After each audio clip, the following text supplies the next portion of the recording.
Hey there, so today we have another review. This is another beer from Goose Island. This is Neon Beer Hug. I've actually reviewed this before. I did not really care much for the series when it first came out, but I'm sure it's a little bit different now. This is sort of their, I guess, more like standard IPA, 7%. Well, curious. They've obviously updated the recipe on Goose Island IPA, but this is obviously a different brand. Going with the Beer Hug kind of thing, like Voodoo Ranger does with, cool, fresh logo, blah, blah. This is actually Best Buy in, 3 weeks. So somehow they did a BOGO. Usually it's as fresh as possible. Like everything's super fresh. I was able to pick up three of the brands, which is Hazy Beer Hug, Neon Beer Hug, and Tropical Beer Hug. This is obviously by far the least fresh of the bunch. I assume this is 5-ish months fresh. So not actually ideal because I don't know what the Best Buy. I mean, the Best Buy is literally within like 3 weeks. So we'll see. Oh, well, first let's look at the beer. Beer comes in a really solid like gold color, completely clear, clear IPA. There you go. And then on the nose, it's a little bit vegetal, not vegetal, but I forget what's in here. Oh, Citra Mosaic. Yeah. So it has a little bit of this kind of mosaic thing, so which comes off to me like a little bit like Arizona green tea. Maybe a little bit of papery oxidation in here. I did find it in the cold shelf, but I get a little bit of like mosaic, and I think there's like nugget, sultana. Eureka. Actually, I think that's actually the 5 hops in here. So Citra, Mosaic, Nugget, Sultana, Mosaic, or Eureka. So anyway, let's dig into this guy. Not very terribly aromatic, like Grady Mole character. I had nice and warmed up. So, wow, that is bland. I mean, I guess a beer with only 3 months, but 3 weeks left on its Best Buy. Can't really expect much. It's super, super watery. Like, I honestly might have thought that you gave me an NA beer. Like, it's super watery. It makes it super drinkable, but there's like a complete lack of malt character on this guy.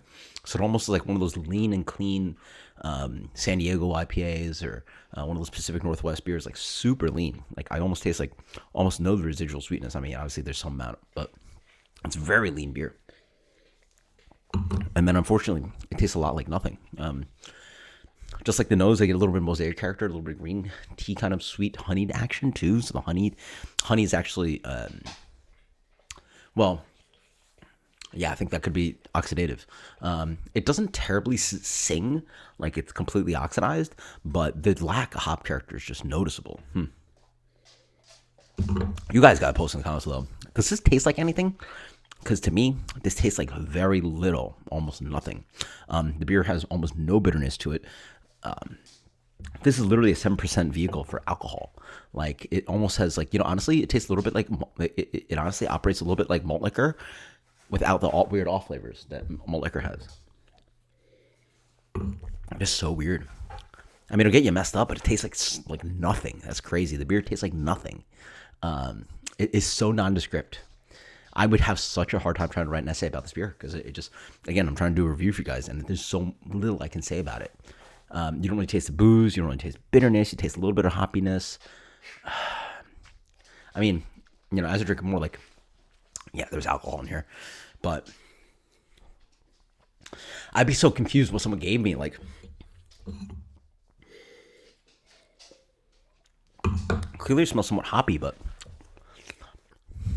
what is that? How do I describe that? It's just like, this is the leanest, lowest alcohol tasting beer I've ever had. That's full on 7%. Like, I don't think I've ever tasted anything so just watery, blank, but also have a full strength 7% IPA ABV to it. I will say I taste now a little bit of like residual bitterness because the hops are just gonna have to offer bitterness, even if you don't.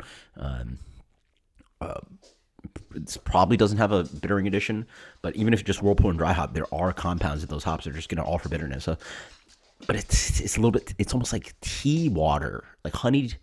Like if they made a boozy version of Arizona green tea and then pull back on the honey and the tea character, even the carbonation is very light. Oh, that's such a weird experience. But yeah, and as you drink more, it gets more and more boozy. So it's 7% shows. But wow, it's very confusing. It just tastes so much like nothing. What do you rate beer that tastes like nothing? Jesus Christ. Because the cool thing about it is that I hate a lot of the macro beers because they actually do have off flavors. Like those macro lagers are actually pretty gross if you don't like chill them down enough or drink them without thinking about them. Like honestly, a lot of them are pretty gross.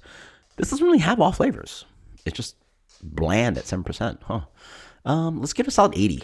Let's give it 80. Like Neon Beer Hug, that is super bland and super dangerous. So it tastes like nothing and 7%. And it'll get you messed up. Cheers later.